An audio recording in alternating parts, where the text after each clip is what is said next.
시청자 여러분 안녕하세요. 박구스TV입니다. 국회에서 진행한 경향신문과의 인터뷰에서 당한 원내대표 이기는 민주당을 만들겠다며 김두관 의원이 원내대표 선거에 출사표를 던졌습니다.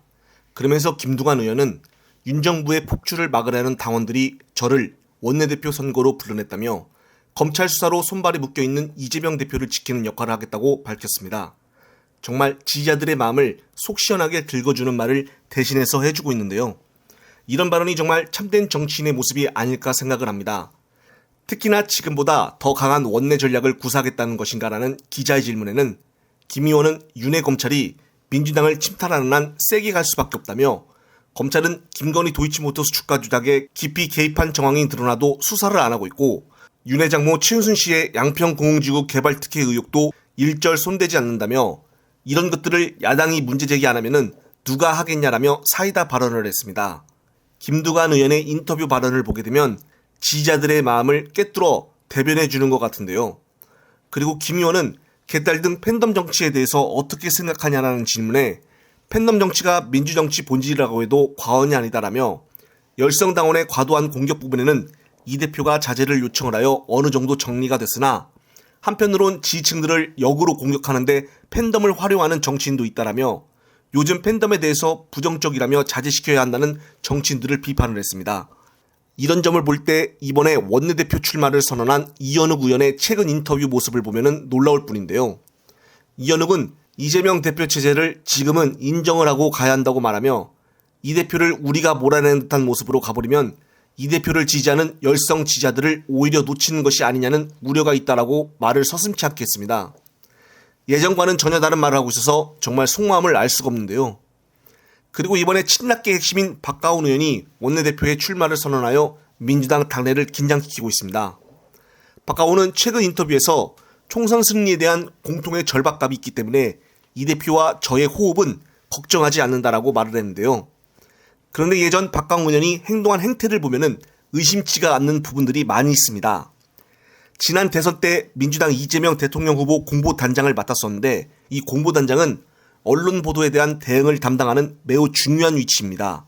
이재명 대표에 관련한 수많은 가짜뉴스가 쏟아지고 있음에도 불구하고 매우 미진한 대응으로 일관하며 가뜩이나 어려운 대선을 더욱 어렵게 했다는 지적이 많았습니다. 따라서 당시 공보단장으로서 0.73%라는 매우 근소한 차이로 패한 대선에 큰 책임이 있다는 말들이 정말로 많이 나왔습니다. 또한 자신의 지역구 관리에 있어서도 심각한 문제점을 드러낸 것으로 확인이 되었는데요. 그의 지역구인 경기 수원정은 영통구의 대부분을 관할하고 있으며 경기대 수원 캠퍼스와 아주대가 위치를 하는 등 젊은 층이 많이 거주하고 있어 민주당 입장에서는 절대적으로 우세한 텃밭으로 꼽히는 지역입니다. 지난 2017년 대선 영통구에서 문정부가 득표율 47.88%로 홍준표 득표율 15.18%에 비해 무려 3배 이상 높았던 곳이었습니다. 이는 호남을 제외하고 가장 높은 득표율을 기록한 것이라 박가온 의원의 지역구는 민주당의 최대 텃밭임은 분명했었습니다. 그러나 이번 대선 영통구에서는 이재명 대표가 48.29%, 윤이 48.22%를 기록을 하여 불과 166표로 앞섰을 뿐이며 특히 박가온 의원의 지역구인 수원정으로 한정을 하면은 윤의 표가 이재명 대표보다 2,400여 표 더 나오며 역전까지 허용하는 충격적인 결과까지 나왔었습니다. 즉 그만큼 박가온 의원 지역구에서 민주당에 대한 민심 위반이 얼마나 심각한지와 함께 박가온 의원의 지역구 관리가 매우 낙제점인 사실도 확인됐다는 것인데요. 하지만 중요한 것이 이번 원내대표 선거 방식이 교황 선출 시 사용되는 콩클라베 방식으로 후보자 출마를 받지 않고 의원들이 한자리에 모여 원하는 후보의 이름을 적어 다수 득표자를 대표로 선출하는 방법입니다. 따라서 이 후보자 없이 1차 투표를 진행을 하여 10% 이상을 득표한 사람을 대상으로 2차 투표를 해서 뽑는 방식인데요. 따라서 변수가 상당히 많은 투표 방식이라 결과가 어떻게 나올지는 쉽게 얘기를 할 수 없는 부분입니다.